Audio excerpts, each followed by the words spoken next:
ಈ ಕಾರ್ಯಕ್ರಮ ನನಗೆ ತುಂಬ ವಿಶೇಷ. ಯಾಕಂತಂದರೆ ಈ ಸಮುದಾಯದೊಂದಿಗೆ, ಈ ಸಮುದಾಯಕ್ಕೆ ಇವತ್ತು ಕೊರಗ ಸಮುದಾಯಕ್ಕೆ 8 ಮನೆಗಳನ್ನು ಕೊಟ್ಟಿರೋದು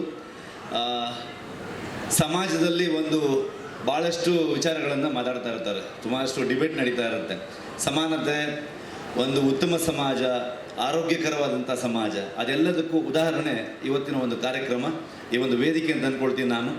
ಯಾಕಂತಂದರೆ ಸಮಾಜದಲ್ಲಿರುವಂಥ ಎಲ್ಲ ಸಮುದಾಯದವರು ಶಕ್ತರು ಒಗ್ಗೂಡ್ಕೊಂಡು ಬಂದು ಒಂದು ಸಮುದಾಯದಲ್ಲಿ ಅವರಿಗೆ ಬೇಕಾಗಿರುವಂತಹ ವಿಚಾರಗಳನ್ನು, ವ್ಯವಸ್ಥೆಗಳನ್ನು ಮಾಡಿಕೊಡೋದು ಒಂದು ಆರೋಗ್ಯಕರವಾದಂಥ ಒಂದು ಸಮಾಜದ ಒಂದು ಎಕ್ಸಾಂಪಲ್ ಅಂತ ಹೇಳ್ಬೋದು. ಅಂಥ ಕಾರ್ಯಕ್ರಮಕ್ಕೆ, ಇಂಥ ಕಾರ್ಯಕ್ರಮವನ್ನು ಮಾಡಿರೋದಕ್ಕೆ ಸೀನಣ್ಣ ಮತ್ತು ಗ್ರಾಮ ಪಂಚಾಯತ್ ಅವರು ಎಲ್ಲ ನಡೆದಿರುವಂತಹ ದಾನಿಗಳು ಪ್ರತಿಯೊಬ್ಬರಿಗೂ ನಾನು ಅಭಿನಂದನೆ ಸಲ್ಲಿಸ್ತೇನೆ.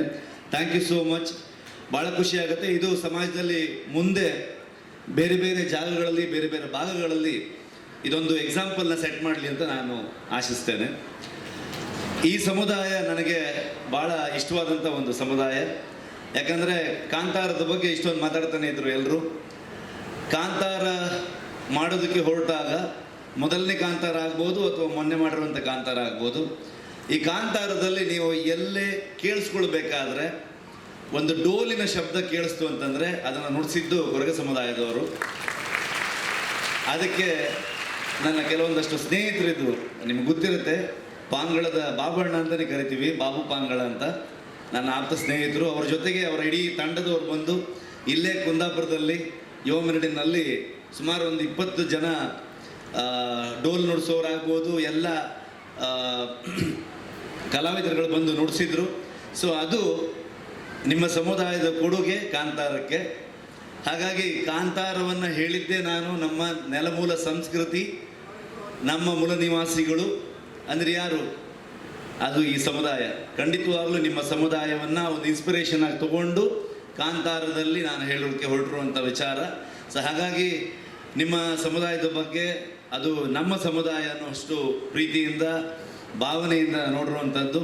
ಇವತ್ತು ಅಂಥ ಒಂದು ಕೊರಗ ಸಮುದಾಯಕ್ಕೆ ಇಂಥ ಅದ್ಭುತ ಕಾರ್ಯವನ್ನು ನಡೆಸಿರೋದಕ್ಕೆ, ಅದಕ್ಕೆ ನನ್ನನ್ನು ಭಾಗವಹಿಸೋದಕ್ಕೆ ಒಂದು ಅವಕಾಶವನ್ನು ಕೊಟ್ಟಿರೋದಕ್ಕೆ ನಾನು ನಿಮ್ಮೆಲ್ಲರಿಗೆ ಧನ್ಯವಾದಗಳನ್ನು ಹೇಳೋದಕ್ಕೆ ಇಷ್ಟಪಡ್ತೇನೆ. ಜೊತೆಗೆ ಹಿಂದಿನ ಪೇಜಾವರರು ಆಗಷ್ಟೇ ಹೇಳ್ತಾ ಇದ್ರು, ಅವರು ಹಲವಾರು ಹಿಂದುಳಿದ ಸಮುದಾಯದ ಕಾಲನಿಗಳಿಗೆ ಭೇಟಿಯನ್ನು ನೀಡಿ ಸಮಾಜದಲ್ಲಿ ತುಂಬ ದೊಡ್ಡ ಮಟ್ಟದ ಒಂದು ರೆವಲ್ಯೂಷನನ್ನು ಮಾಡಿದಂಥವ್ರು. ಅದೇ ರೀತಿಯಲ್ಲಿ ಶ್ರೀಗಳು ಇವತ್ತು ಇಂಥ ಕಾರ್ಯಕ್ರಮಕ್ಕೆ ಬಂದು ಅಂಥ ಒಂದು ಪರಂಪರೆಯನ್ನು ಮುಂದುವರಿಸಿದ್ದಕ್ಕೆ ನಾನು ಶ್ರೀಗಳಿಗೆ ಧನ್ಯವಾದಗಳನ್ನು ತಿಳಿಸೋದಕ್ಕೆ ಇಷ್ಟಪಡ್ತೇನೆ.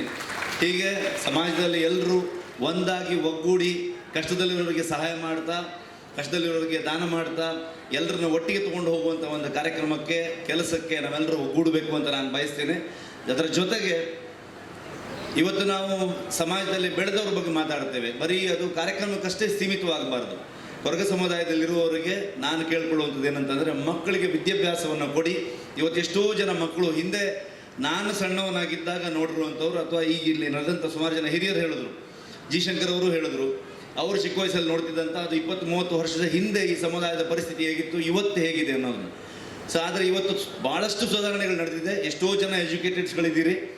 ಇನ್ನೂ ಹೆಚ್ಚೆಚ್ಚು ಬಹುಸಂಖ್ಯೆಯಲ್ಲಿ ಮಕ್ಕಳಿಗೆ ವಿದ್ಯಾಭ್ಯಾಸವನ್ನು ಕೊಟ್ಟು ಸಮಾಜದಲ್ಲಿ ಉತ್ತಮ ನೆಲೆಗೆ ಅವರು ಬರುವಂತೆ ನೋಡಬೇಕಾಗಿರೋದು ನಮ್ಮೆಲ್ಲರ ಕರ್ತವ್ಯ. ಅಂತಹ ವಿಚಾರಗಳಿದ್ದಾಗ ಖಂಡಿತವಾಗ್ಲೂ ನಾನು ಜೊತೆಗಿರ್ತೇನೆ. ಎಲ್ಲರೂ ಹೇಳ್ತಾ ಇದ್ರು, ನನ್ನ ಸೈಡಿಂದನೂ ಕೂಡ ನಂದು ಒಂದು ಫೌಂಡೇಶನ್ ಇದೆ, ಮಂಜರು ಆವಾಗಲೇ ಹೇಳಿದ್ರು. ಅದರಿಂದ ಶಾಲೆಗೆ, ವಿದ್ಯಾರ್ಥಿಗಳಿಗೆ ಸಂಬಂಧಪಟ್ಟಿರುವಂಥ ಕೆಲಸಗಳನ್ನು ಮಾಡ್ತಾ ಇದ್ದೀವಿ. ಇಲ್ಲಿ ನನ್ನ ಕಡೆಯಿಂದ ಏನು ಮಾಡಬೇಕಂತ ಸೀನಣ್ಣ ಏನು ಹೇಳ್ತಾರೆ ಅದಕ್ಕೆ ನಾನು ಬದ್ಧನಾಗಿದ್ದೇನೆ. ಕರೆದಿದ್ದಕ್ಕೆ ಧನ್ಯವಾದ. Thank you so much.